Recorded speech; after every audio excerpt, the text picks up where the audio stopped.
Hello and welcome to today's content, which will be on the Raid Boss Revival, which is starting September 15th, and it's going to be 2021st as a reference guide slash just quick glance to see, like, just quick review pretty much. And yeah, the period of time is going to be, as you can see, from September 15th until September 28th. So it will be running for a little bit of time, not too long, but not too short. So yeah, without further ado, let's begin. So since this is the first Raid Boss Revival or reruns we will be getting, I will be posting this information here. Basically, we're going to have between two types of difficulties, which is going to be like mid-bracket. I would assume is like around level like 50-ish, maybe 60-ish, like compared to raid levels. And then Brutal, which is going to be considered a final bracket raid boss level, which I would assume is level 90 or 100 in that regard. As you can see here, you can get revival raid medals by defeating the previous bosses, and you can get crafting recipes for a bunch of UR items that were previously available. And there's also rewards for people who who already have done all the raids and they don't really need more items. If you do this in participation, you can still get rainbow fragments of thought, vision spheres, awakening source stones, and a blossom of paradise. So yeah, it's not going to be necessarily only for people who need reruns for the items. So first things first, they did give us a list of items available, and these are all going to be items listed at a +5 and my quote-unquote recommended and or what I would choose more often than not, like a type of weapon, armor, or accessory, such as like the assault type for the purple lightning. As you can see here, we have like a whole bunch of lists for like purple lightning, knight armor, brigadine, or brigadine, I can't say it. Platinum helm, Galmia coat, platinum robe, soul of Damasa, elf's cloak, chocolate flan earrings, defense bracer, Alexander ring, and white marshmallow miniature. And since I want to kind of keep this video a bit short, and there's no real big reason to like go through everything, I'll just say like very shortly about everything. So there's only gonna be one weapon available this time around, which is gonna be the purple lightning. For armors, we're gonna have the knight armor, or the brigadine, platinum helm, Galmia coat, and platinum robe. Specifically for the brigadine, it is a heavy armor, and dragoons are not allowed to use brigadine. Like, I've tried it already because I have one. It does not work on anyone that is a dragoon, even though they can wear other heavy armor, which is kind of weird. For Galmia coat, it's specifically going to be for like 99% mages, and what I mean by that is that people who can use cloth armors but are not mages, most of them cannot use the Galmia coat. Only like actual mages themselves can use it, unfortunately. For the accessories, there's nothing really too much to really talk about. You can just see it here on the list. You can like pause the video and just look at it. But yeah, these are all going to be returning. If you don't have at least one of them in general, it's nice to pick up at least one if you can, just because they do help, especially if you can like max it out. Like it depends up to your playstyle on min-maxing. But yeah, these are the items available this time around, and you can choose one or even all of them if you like go really hard on the raid reruns.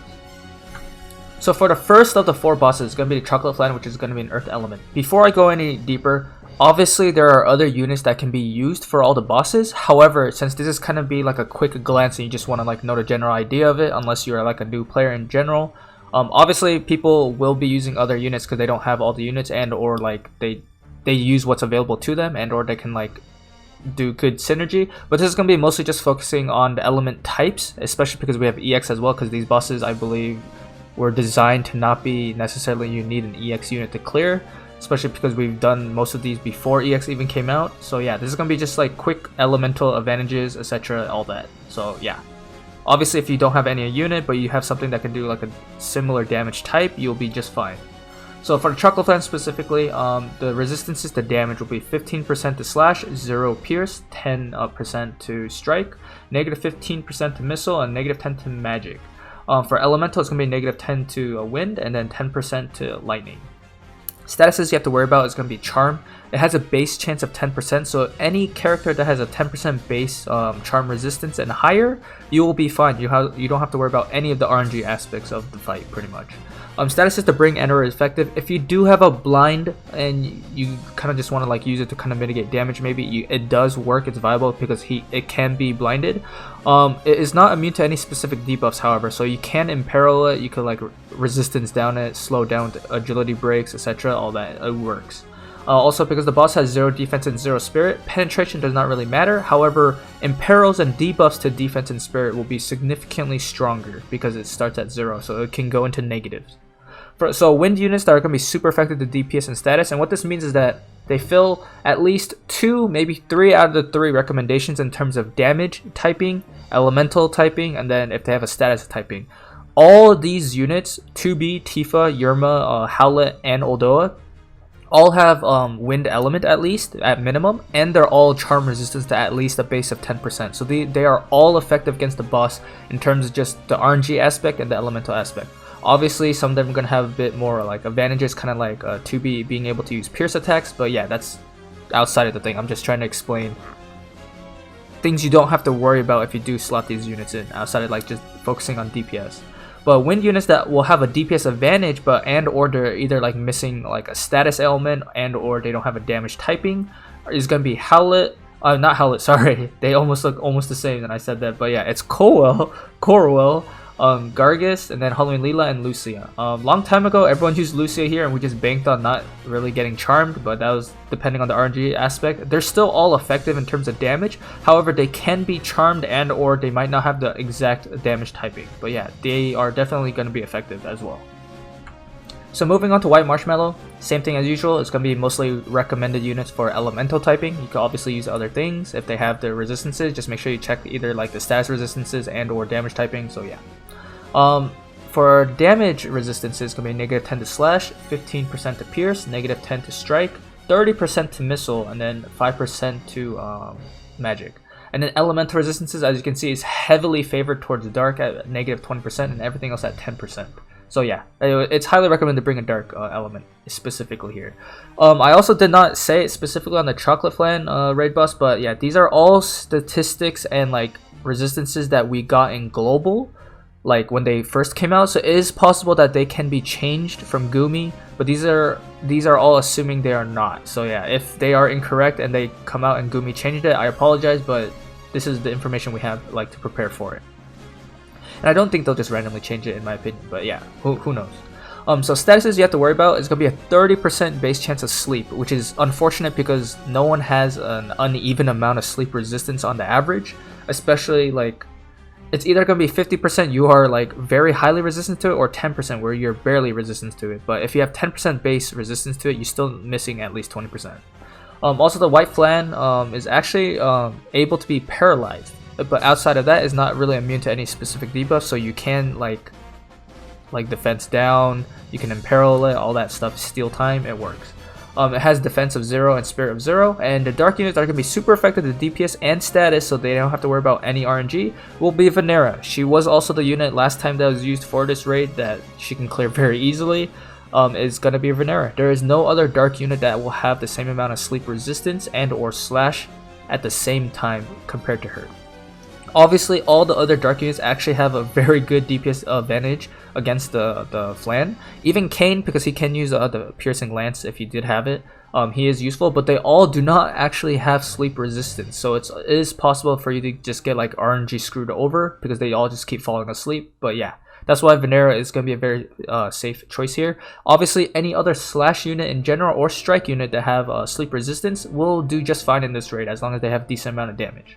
The white flan miniature item here is posted because it does have a 25% base sleep resistance, so it will help, but it's not guaranteed. But it will significantly reduce RNG factors in like a lot of circumstances. So here we are at the Behemoth King, who is kind of notorious for being kind of a pain in the butt. But yeah, it's gonna have a slash resistance of 25%, -15% to pierce, 5% to strike, 10% to missile, 10% to magic. The elemental types, as you can see, is going to be -10 to light.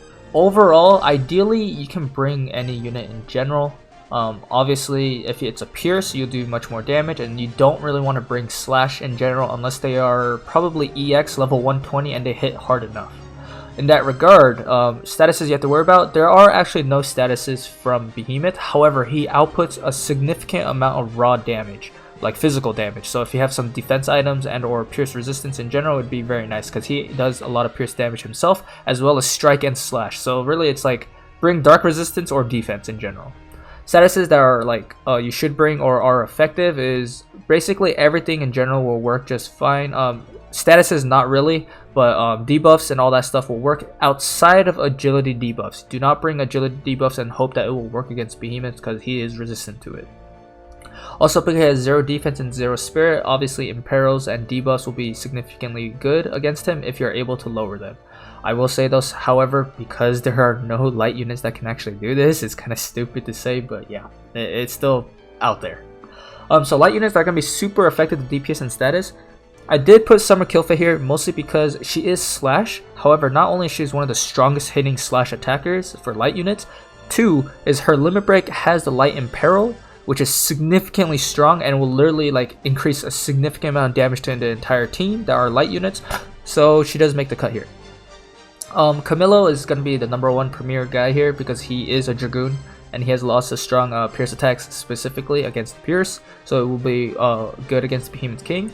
Warrior Light and Rob actually have Pierce attacks as well, so they will definitely be useful in dealing significant amount of damage to the Behemoth King. Obviously you would have to build a Warrior Light for more damage, but I mean that should be obviously stated. Light units that will have DPS advantages, obviously all of them are light element and they can all kind of like do their own thing against the boss and still do a decent amount of damage. I will say though, the bottom half, which is going to be Sakura, Thancred, and El Sorel, will struggle a little bit in terms of DPS overall, but they will still do a decent amount. You kind of have to work around what they have to their advantages. So like for El Sorel, you would want to prioritize her missile attacks, unless you have like a slash chain built up, because she doesn't have anything outside of slash and missile. Thancred, you want to use his Dragoon subjob or like his Pierce abilities, and Sakura, you kind of, if you can, try to get the light imperil down so everyone can deal more damage as well. Outside of that, the other units will just be doing a little bit more damage in general and doing their portion. Engelbert got his EX recently, so he'll still be useful, especially if he uses Monk subjob just for damage, and yeah. For items specifically, the Luminous Armlet on any of the light units will be significantly good just in terms of like survivability, and the Elf Cloak will be good because not only is it defense oriented, it has also pierce resistance, so you don't have to worry too much about his pierce attacks, even though he does have strike and slash, but yeah, you get the point. And here we are at the last boss, which is going to be Ifrit, and I put raid boss here specifically because he didn't have like some grand title compared to all the others, but yeah, here he is. He has 10% slash resistance, 10% to pierce, 10% to strike, 10% to missile, and then negative 10% to magic. And you can see from his elemental resistances, negative 20% to water. What this means is that water types in general will be easily slapping this guy up and just beating him up very, very quickly and easily. He has a defense of 0 and spirit of 0, so debuffs and imperils will be very good. Statuses and stuff to bring is that he only has resistance to ice imperils. And obviously you would not be bringing an ice unit into Ifrit. That doesn't make sense. Like, he's a fire type and there's a significant amount of other elements you can bring. So yeah, it's kind of weird. Statuses in general, not really too much or anything to really bring. It's just don't bring any ice units obviously, which doesn't really need to be said, but here it is. Statuses to worry about, he doesn't actually have any statuses, just like Behemoth. He has raw damage, which is going to be magic attack types, and magic damage. He actually does a lot of magic damage, so you should kind of try to not... You should try to boost your spirit and or magic attack resistance if you can without losing too much DPS, because you kind of just want to kill him as fast as possible. So water units that are going to be super effective with DPS and the status, which is the magic attack resistance. Mua is going to destroy Ifrit. There is no contest. Ifrit can't even touch her in terms of damage either. Like, I can't imagine Ifrit wants to ever see her. Like, he sees her, he's like, oh well, I lost. Like, it's gonna be over. Aerith is gonna be very good into him as well because of what she can provide in terms of magic damage, as well as she even has a magic barrier like for her team if she wanted to use it. Ildira was the #1 pick a long time ago when Ifrit first came out, and she can easily hit damage cap against him. She's still gonna be insanely good here. There's no real big changes, I believe, that's gonna happen to make her not as useful anymore. She's still gonna be good. Summer Elsorel is also very good. She does have a negative magic attack resistance, however, she does have her tools and like her kit to like allow for much better fire resistance in general, so the magic attack resistance is not too important. And she's not only EX, but she also hits pretty hard, so yeah, Ifrit is gonna get dumpstered by her as well. Literally anyone on the left side, if you just slot them in, there's a high chance Ifrit is just gonna fall over dead. For water units that have a DPS advantage, but they're not necessarily going to hit into magic attack resistance and or they don't have good enough resistance, Titus is going to dumpster Ifrit. Like, my friends and I a long time ago did Ifrit with like 4 Orlandos. If Titus is a water element and he could do like pretty much almost the same thing, he is going to dumpster Ifrit.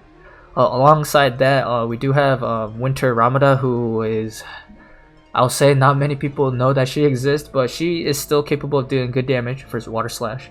And her limit break allows for slash resistance down in peril, which is good. Next up we have is going to be Miranda, who I actually used over Ildira because I did not actually have Ildira ready to go at that time, and Miranda still did the job for me because of jamming thrust. Like, she can still do a significant amount of damage against Ifrit and she'll just be just fine. And then we have the last two water types, which is going to be Glaciella, her regular version, and then Victora, the winter version. They are water types and they can deal like a good amount of damage to the boss. Obviously if you have a water mage magic attack user, it will be significantly better, but they are still viable just for dealing some DPS if you need that. For items in general, you just want to bring magic attack resistance, honestly. So like Titus's necklaces, Titus's necklace if you have it, the knight armor itself, and the smart robe if you do have it. Also, the Galmia coat does work because it has spirit and it has magic attack up, so yeah, that can also be significantly good if you do have it. But yeah, we come to the end of the video. Pretty much, I hope this quick like guide or reference can be used and people are just gonna be raiding if they need it. But yeah, this is kind of a good thing for like people who are missed out on items. Hopefully you can have a chance now to get it, and yeah, until next video, peace out.